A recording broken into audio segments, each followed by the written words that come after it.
morning, everybody. It is great to be with you today. I hope that you are all doing well. I suspect most of you know by now, but if you weren't aware, Aurora is pregnant with our third child. And for those of you who are really curious and really wondering, it's a girl. I know, you guys are all so very excited. Everybody's excited. It's great. The first girl grandchild on both sides. Somebody's going to be spoiled. That's all right. It is great to be with you all. As most of you are aware, we've been throughout this year focusing upon fellowship and emphasizing the importance of fellowship. That fellowship is joining in God's redemptive plan. And that we build relationships with one another and grow our relationships with one another and with God, not only for our own salvation, but so that we might join in His redemptive plan and go and find those who haven't heard about Him. And one of the ways that we're emphasizing fellowship is by reading texts together that talk of some aspect of fellowship. And this month we're looking at James chapter 2, verses 14 through 17.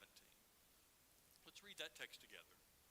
What good is it, my brothers, if someone says he has faith but does not have works? Can that faith save him? If a brother or sister is poorly clothed and lacking in daily food, and one of you says to them, "Go in peace, be warmed and filled," without giving them the things needed for the body, what good is that? So also faith by itself, if it does not have works, is dead. As we start this morning, I'd like us to sing a song together. This world is not my home, I'm just a passing through. My treasures are laid up somewhere beyond the blue. The angels beckon me from heaven's open door, and I can't feel at home in this world anymore.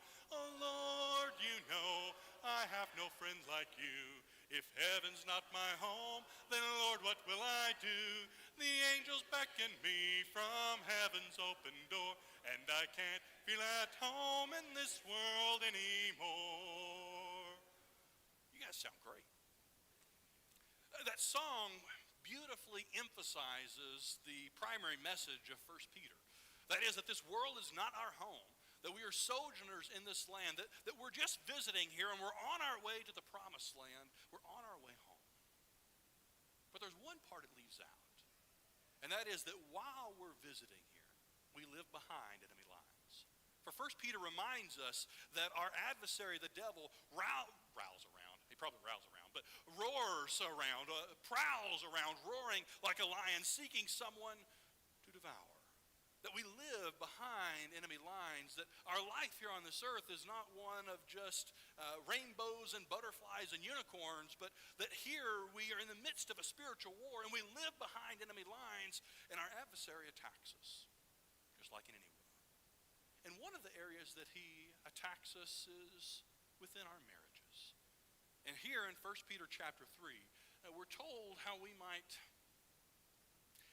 live in our marriages and survive with our marriages intact as well as with our faith intact. 1 Peter chapter 3. Let's read that text together. Beginning in verse 1. Likewise, wives, be subject to your own husbands, so that even if some do not obey the word, they may be won without a word by the conduct of their wives. When they see your respectful and pure conduct, do not let your adorning be external, the braiding of hair and the putting on of gold jewelry or the clothing you wear. But let your adorning be the hidden person of the heart with the imperishable beauty of a gentle and quiet spirit, which in God's eyes is very precious. For this is how the holy women who hoped in God used to adorn themselves by submitting to their own husbands, as Sarah obeyed Abraham, calling him Lord, and you are her children, if you do good and do not fear anything that is frightening. Likewise, husbands, live with your wives in an understanding way, showing honor to the woman as the weaker vessel, since they are heirs with you of the grace of life, so that your prayers may not be hindered. Peter here talks to both husbands and wives, and we're going to start just as he does with wives. Likewise, wives, be subject to your own husbands. We usually, when we hear that word submission or be subject, our minds immediately go to subjugation. That idea of forced servitude. of keeping someone underneath your thumb, which is exactly opposite what is meant by biblical submission. For biblical submission is a choice. It's the choice to yield to the will of another. In fact, the moment someone says to you, "Obey me now," is the moment that biblical submission is no longer possible. Notice also who the submission is focused upon. Wives, be subject to your own husbands. We're not talking about women being subjected to men in general. We're not talking about wives being subjected to somebody else's husband. Rather, all Scripture is addressing is wives submitting to their own husbands.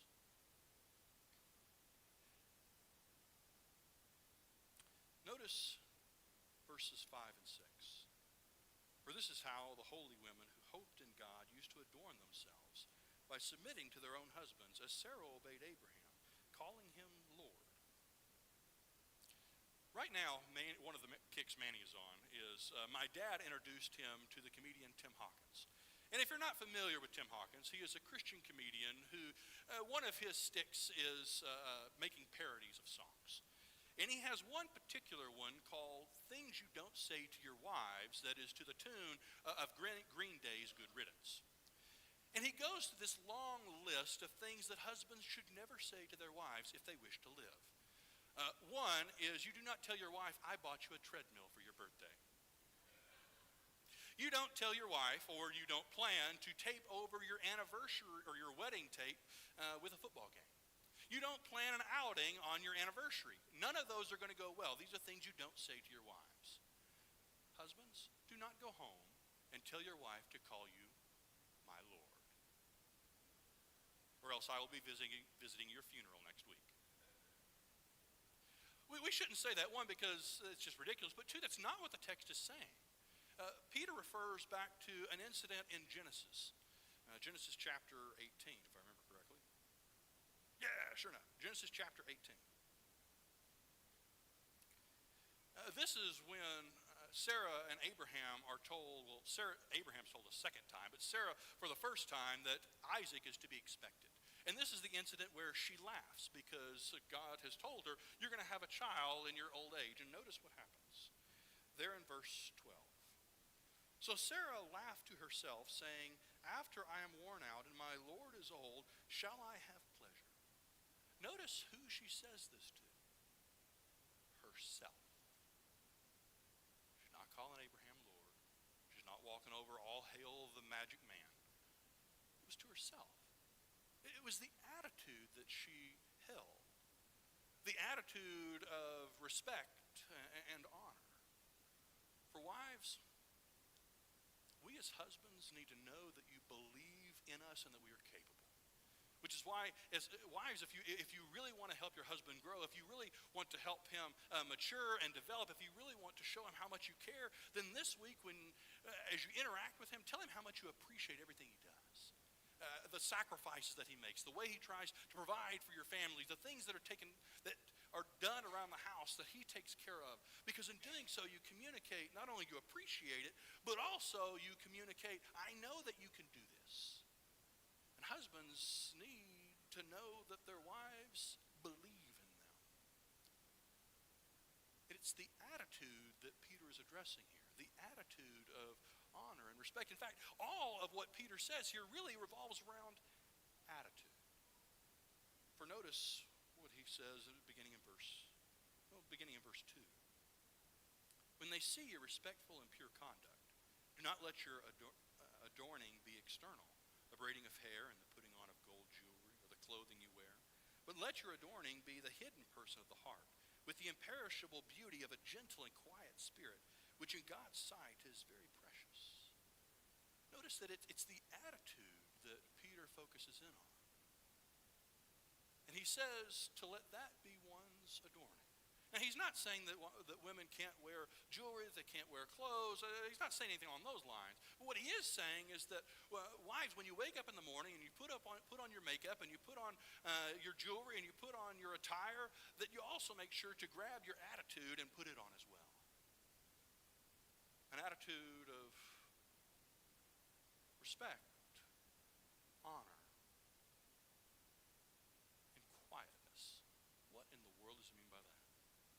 He's not saying be seen and not heard. Perhaps a better way would be serenity.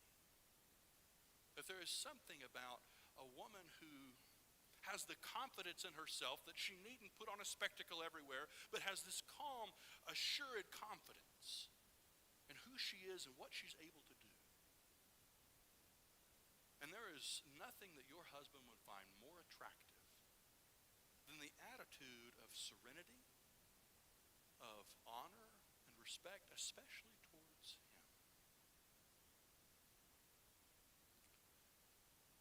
Then Peter turns his attention towards husbands.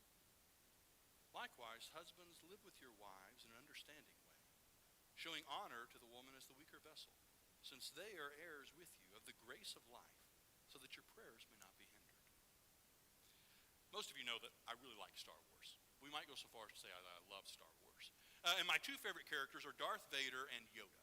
And Yoda has a very applicable saying: size matters not. Particular saying applies to this passage.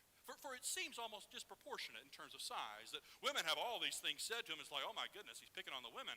And then there's one verse for men, until we consider the weight of that one passage. That's size matters not. Don't be fooled by the brevity of this text. Husbands, live with your wives in an understanding way. What he's saying is, husbands, live in such a way as to try to truly, fully understand your wife. For wives desire to be fully known. To be known mentally. To be known emotionally. To be known physically. And even to be known spiritually. And as husbands, we should try to truly understand our wives on each of those levels. And if you want to try and minister to your wife, if you want to try and communicate how much you care and how much you love her and how much she means to you, then try to understand her on all those levels by asking questions, by watching her and seeing that which she does and learning from what she does, but also by being vulnerable yourself. For there's a general truth about women, or at least I'm told there is, that for women to be vulnerable, they need to feel secure and safe. And part of that security, part of that safety, stems from husbands being vulnerable with their wives. For in that moment, it's no longer her by herself in vulnerability, but rather it's both of you together in vulnerability. Which means you have to be willing to share your thoughts, hopes, dreams, maybe even insecurities.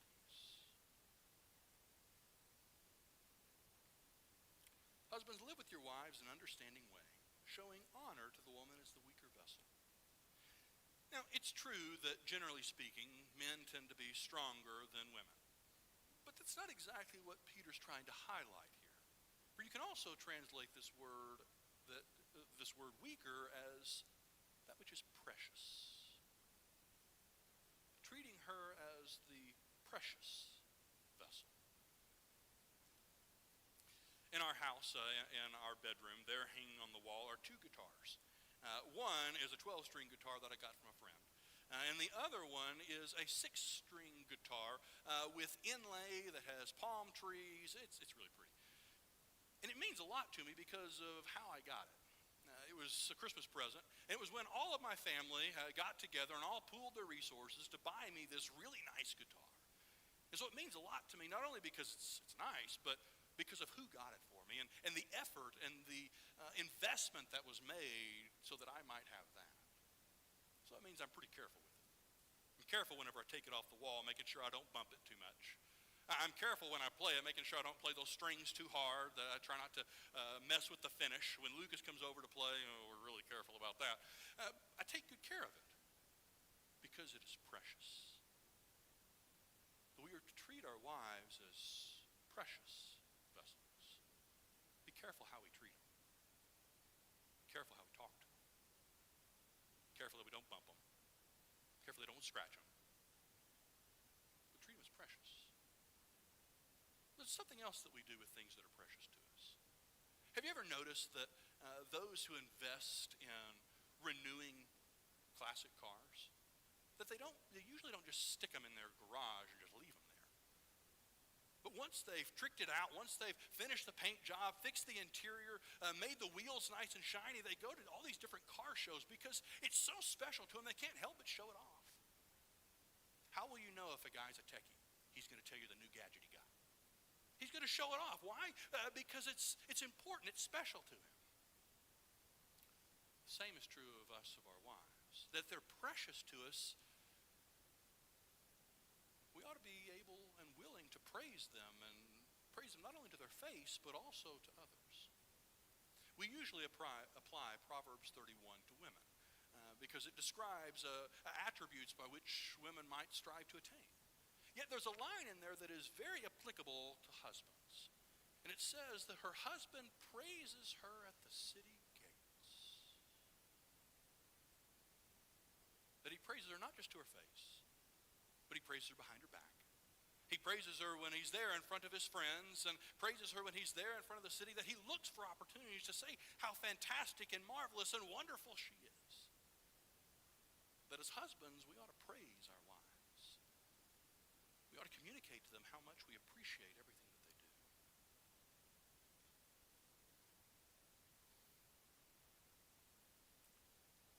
And notice the impact for husbands and for wives. In verse 1, likewise, wives, be subject to your own husbands, so that even if some do not obey the word, they may be won without a word by the conduct of their wives. Notice without a word. That there is something about the example and attitude of a woman that impacts her husband more than words do. I don't really know why that is. It just seems to be true. That the way in which you live your life as a wife, the way in which the attitude you hold towards your husband can influence him and move him towards Christ more so than mere words can. And in verse 7, since they, that is the wife, since they are heirs with you of the grace of life, so that your prayers may not be hindered. Remember I said size matters not. That the way that we as husbands interact with our wives, the way that we treat them, can impact God's ability to hear our prayers. So we should be careful as husbands how we treat our wives. What's more, living as what's more, they're in the middle, since they are heirs with you of the grace of life. That we're on this journey towards heaven together, and the way that we treat our wives can impact the way that they walk towards God. Truth is that both of these are kind of hard.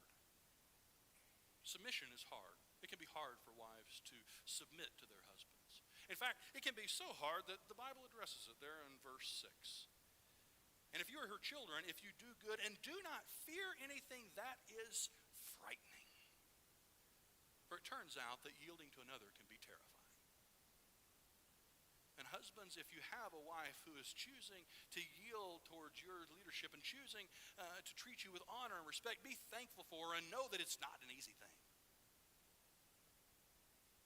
But it can also be difficult for husbands.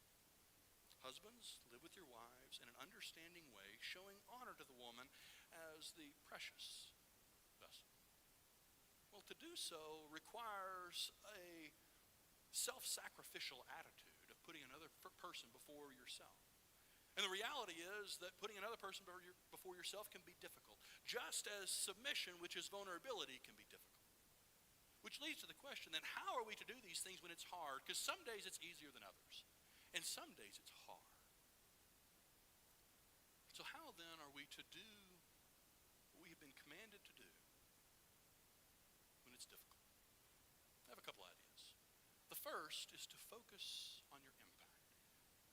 We talked about there already in verse 1 and in verse 7 that the way that we interact with our spouse impacts their relationship with God and the trajectory that they are on towards heaven. But I want you to look with me at 1 Timothy chapter 2.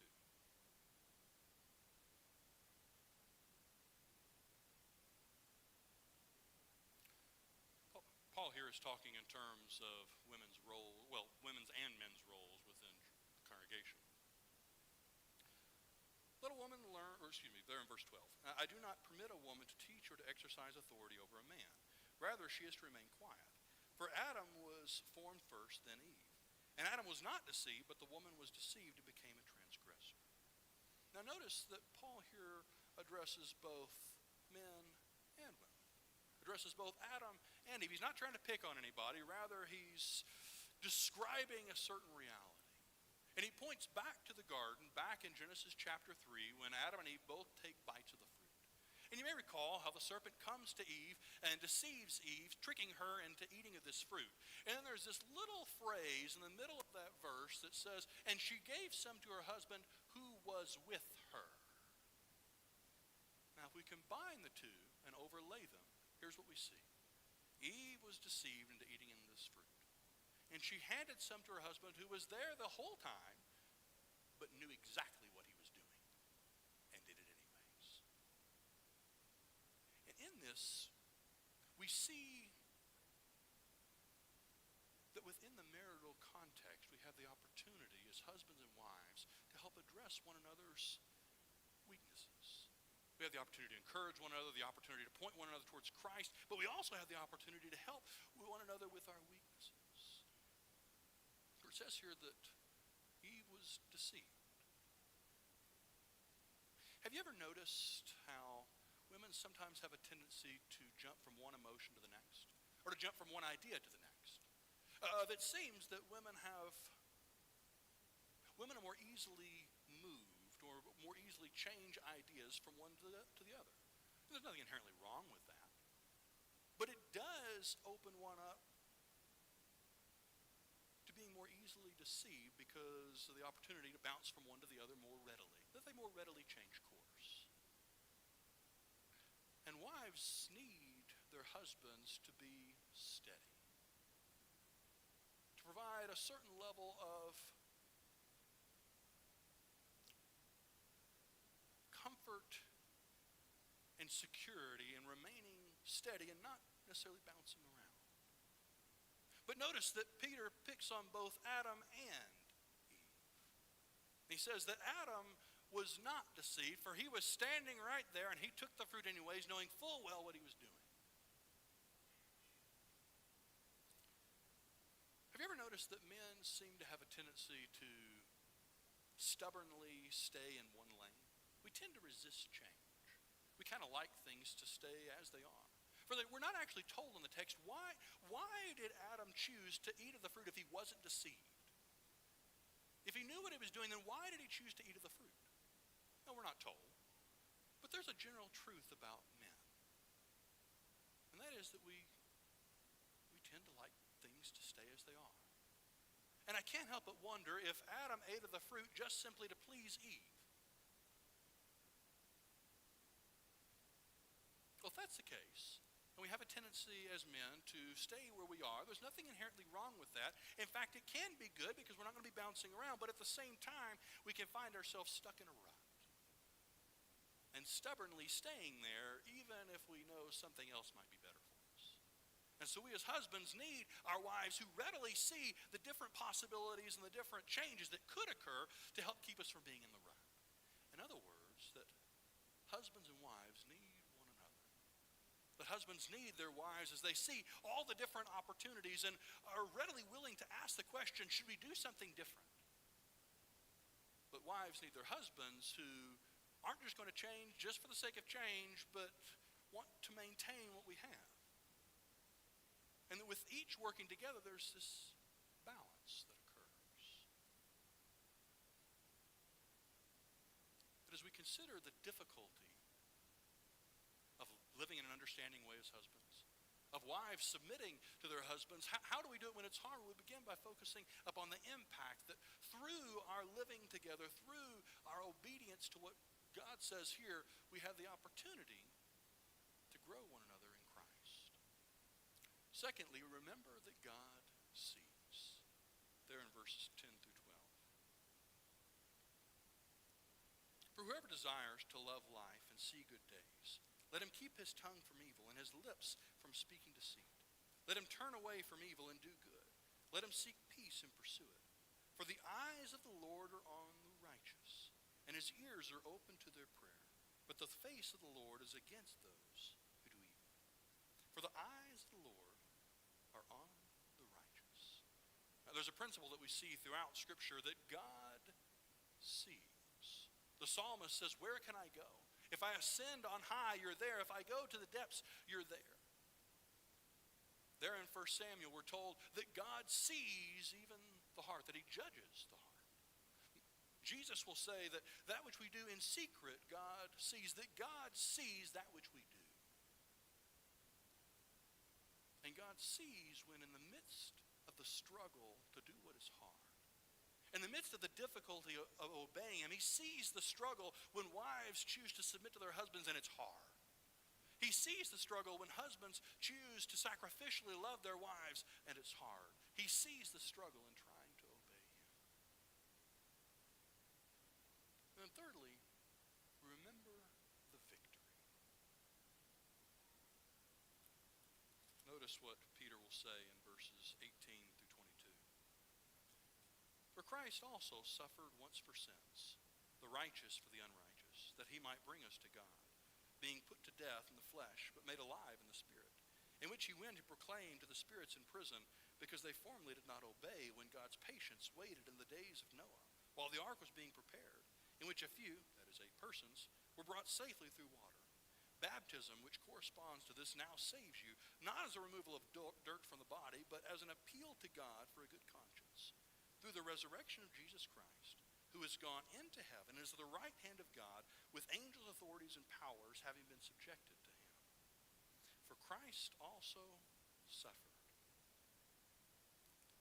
What Peter reminds us is in the midst of doing things that are hard, that we're not by ourselves, for Christ too went through times that were difficult and hard, times that were suffering, and the way he made it through was by looking to the victory that was assured to him. When we find ourselves in the midst of a difficult thing, that is, with wives trying to submit to their husbands and husbands trying to sacrificially love their wives, when it's hard, remember that the difficulty doesn't last forever. And that we are promised that as we obey our God, that we move closer towards heaven. And what a picture it would be. Because Peter reminds us that as we live in the midst of enemy lines, or live behind enemy lines, and as we move towards heaven, he reminds us of the victory that awaits us there, and how magnificent would it be to be able to walk hand in hand with the one you've walked through life with. Because together, you chose to minister and love one another, even when it was difficult, continually pointing others towards Christ by wives submitting to their husbands, and by husbands sacrificially loving their wives. What a magnificent opportunity to walk through the gates of heaven together, because you chose to do what was hard. Perhaps you're here today, and you want to begin a relationship with the one who loves you most, the one who sacrificed everything that you might have a relationship with him. And there's nothing that would excite us more than to help you start that journey, which begins at baptism. Or perhaps you're here today and you need the prayers of the church. If there's any way we can assist you, won't you come as together we stand?